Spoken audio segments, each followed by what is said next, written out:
Two Florida men admitted to casting more than one ballot in the 2020 presidential election and have agreed to attend adult civics lessons as part of a deal with prosecutors.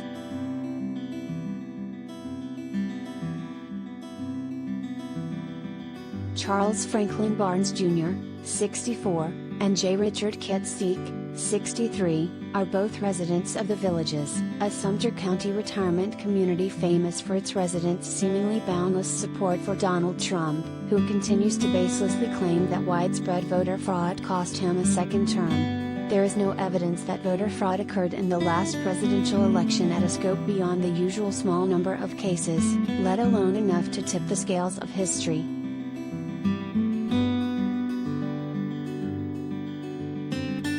Ketcik is a registered Republican, according to public records, while Barnes has no official party affiliation.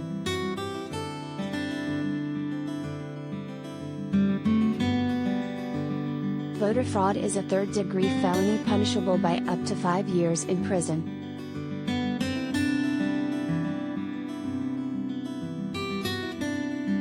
Both men agreed to enter into a pretrial diversion program with State Attorney Bill Gladson, according to court documents obtained by HuffPost.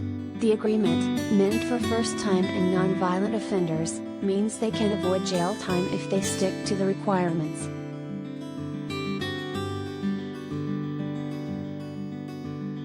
Barnes and Ketcik must complete 50 hours of community service, meet regularly with a supervising officer and agree not to consume excessive alcohol or illegal drugs in order to avoid further prosecution.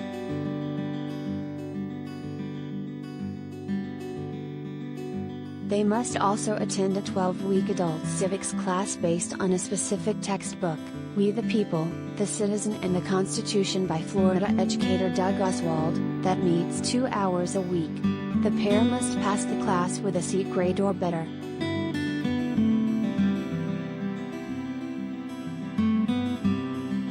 If the defendant violates the terms of this agreement, and the case is returned to the court's docket, this document shall be admissible as an admission of guilt, Gladson instructed each of the men.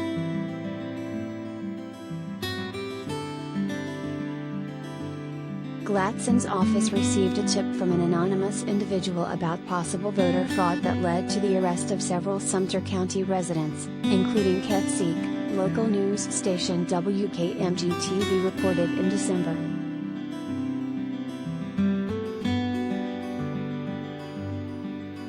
Two others from the Villages, 61-year-old John Ryder and 72-year-old Joan Halstead, have pleaded not guilty and are awaiting trial.